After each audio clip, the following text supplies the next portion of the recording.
Hey everyone, welcome to Reddit Readout. Today we are checking out Malicious Compliance. Story 1. Come back in when you can behave yourself. Very minor incident, no drama. My dad's story from when he was in high school. He had a friend named Donnie whom he would always talk to and sometimes goof around with a little. This one time in class Donnie was being a little extra loud and the teacher called him out, but didn't notice my dad. The man told Donnie, go out into the hall and come back when you can behave. Donnie had this characteristic ear-to-ear grin, if I remember my dad's words correctly, and he wore it all the way to the door. He opened the door, stepped out into the hall, and before it had closed, he spun around and stopped it with his foot, and walked right back in. The teacher was seething. Donnie just shrugged and said, I already know I can behave myself. Teacher sent Donnie to the office, and they did not care one bit. They sent him right back immediately because he hadn't done anything wrong, along with a quick note explaining that sending him down there wasn't necessary. Nobody got in trouble in the end, including the teacher. Story 2. This sub inspired me to deal with an annoying client. Let me give you some context for this story. I own a small retail business, but I mostly do service work in the workshop attached to the retail shop. I've got a client that's been coming in for about 3 years. He's been a problem since day one. He always looks for something to complain about. Every job I've ever done for him, he's asked me to redo part of it, or acts unsatisfied with my labor. He keeps coming back though, so I must be doing something right. I won't fault the guy for being a perfectionist, but he also complains about my prices and always tries to argue items on his invoice. I shouldn't have to pay that, blah blah blah. He wants to be treated like a VIP client, but all my VIP clients pay what I charge without question. Some even tip me or insist on paying more than what I invoiced. On top of all that, he's just generally unpleasant to deal with. He's a cranky old curmudgeon. I've actually been planning on firing him as a client for a while now. I've got more work than I can handle. So why should I deal with this unpleasant grump who acts like a cheap ass? Anyway, here's where the malicious compliance comes into play. I sent him an email yesterday saying that his project was nearly finished and to expect an invoice shortly. He sent a rude response insisting that I format the invoice a specific way. He wants every bit of work I did on an individual line with the time I spent plus the labor cost. He ended the email with details. Details. I charge an hourly rate, but when I invoice, I don't actually charge people for the full amount of time I spent on the project. I deliberately overlook things or condense the time spent to keep my prices fair and reasonable. Not this time. I followed his instructions and formatted the invoice exactly how he asked. I billed him for every single minute. I'm charging him damn near double what I would have normally charged. I can just picture steam shooting out his ears when he reads it. I'm going to stand my ground on this one. He might get pissed, but the worst he could do is never come back, which is what I want anyway. Story 3. You wanna pay extra for less time? I work at a pawn shop. The loans are 60 days with a 30-day grace period, so 90 initially. Renewals get you 60 days from the date of renewal, it's not tacked onto the end date. We even work with people if they need extra time. This customer is also a regular, so she knows how this all works and likes us. The customer is going on vacation middle of June and should be back by the end of June, but there's a chance she might be delayed and go past the due date. Her loan is due July 7th. She is stressed that there is some chance that she might not be back by the due date. She just insists that she needs to renew to get enough time, but can't give me any idea what date or anything on what would work. Just the current due date isn't enough. Renewing it gives her less time, July 3rd. Well, she can definitely be back by then. I try to explain she has more time already. Maybe she thought it was due June? Which doesn't make sense since she leaves after that date, but maybe still confused. Nope, she understands it's July but she just needs to renew to make sure she has time. Try to also explain that I can give her a few more days if she needs it. Nope, can't get over the stereotype that pawn shops want your shit and will jump on taking it the day after. Turn my monitor to show a calendar, maybe a visual will help. Nope, current due date doesn't work for her but renewing it will.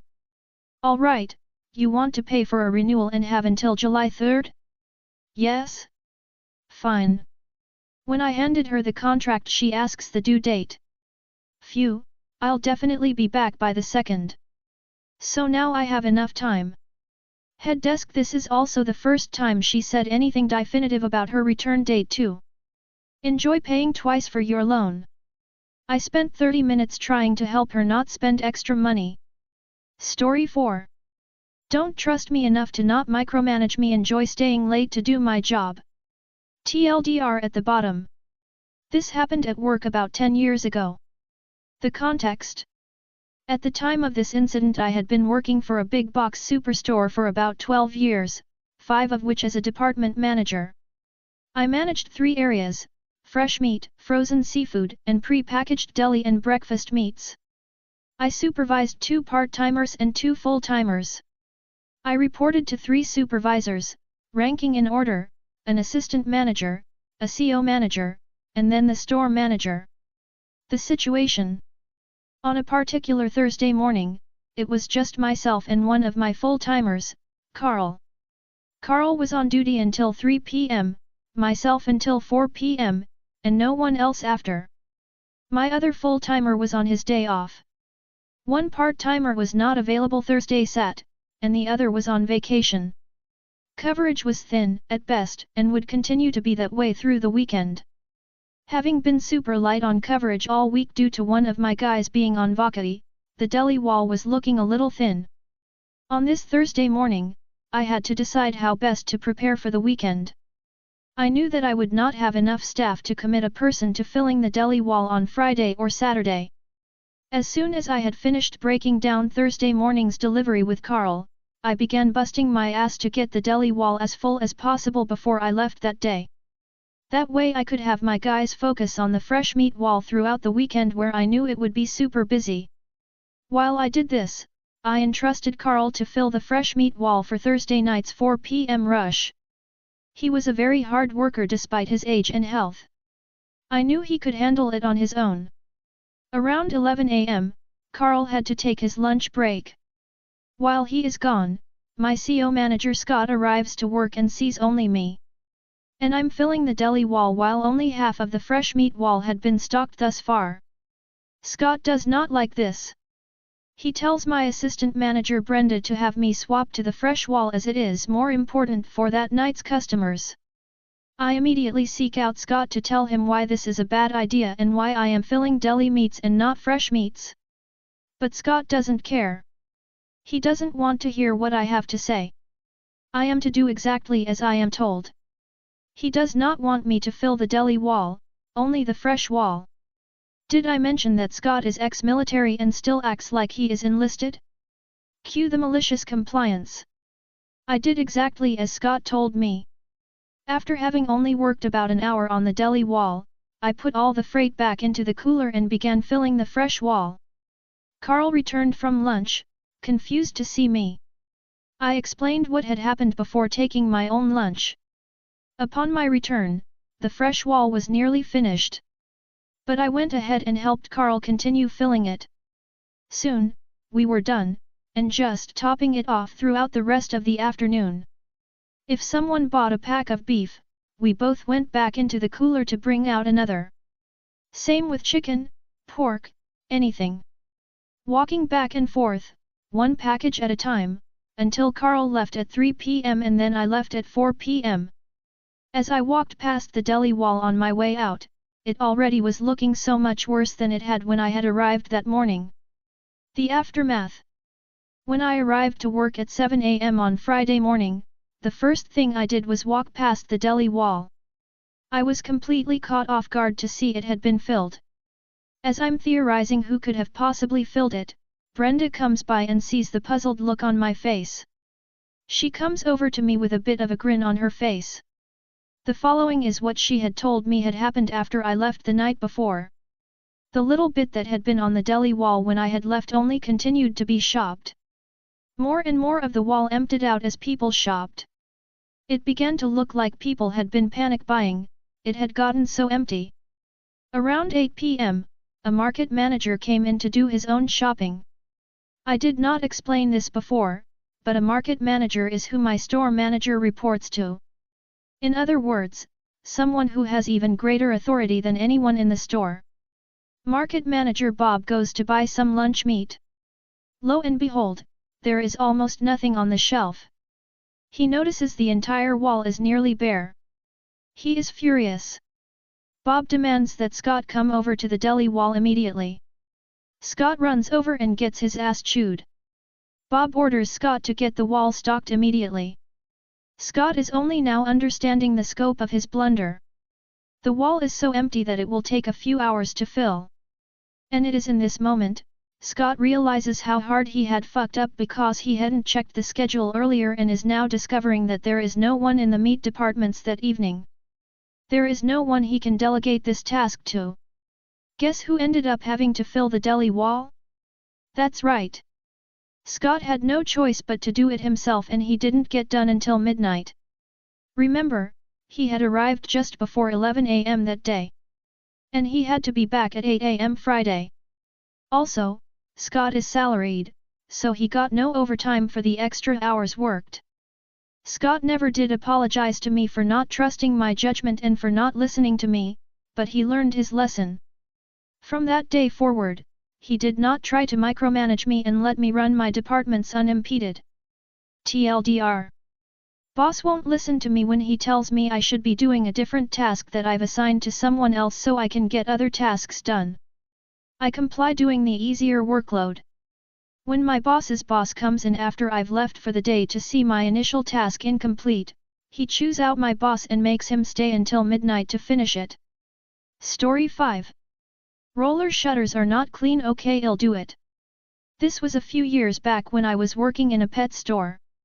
The pet store has 4 roller shutters, 2 at the back and 2 at the front. So, one day my manager told me use a cloth and clean the roller shutters, front and back, before we open the store for business. There was never enough time to clean all the roller shutters before we open the store. Bear in mind, that I arrived at the store at 7 a.m. to clean the cages, feed the animals, brush the cats and dogs to be well presented to potential customers, clean the glass partitions, mop and sweep the floor, restock and manage the cash register. The store opens at 8:30 a.m. and I barely made it in time every day. We only have 3 staffs at that time. So as I quickly finished all my morning tasks, I use a damp cloth to wipe the roller shutters in back and forth sweeps like lighting fast just to make it in time for the opening. This manager had the audacity to scold and pointing at the roller shutter for not cleaning it before opening.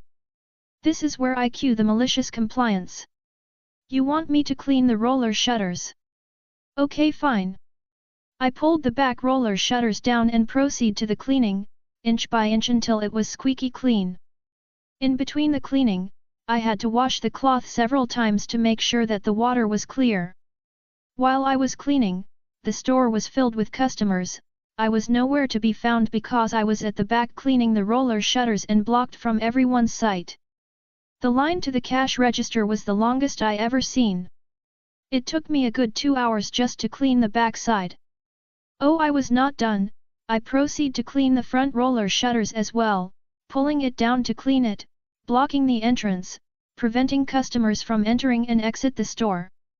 The customers inside the store had to exit from the back and potential customers thought that the store was closed for the day. I took my sweet time, about 2 hours to clean the front side inch by inch. By the time I reopened the roller shutters, the money made on that day was down by half. It was not my fault. You got mad for me not cleaning the roller shutters. I just followed what you wanted. It was the best day of my life because I'm sick of serving the customers the everyday. I worked there for 3 years before I had enough. I had done so many malicious compliance that even till this day, I chuckled myself to sleep when I thought of it. Sorry for my grammar as English is not my first language. That's all for today. Please don't forget to like and subscribe.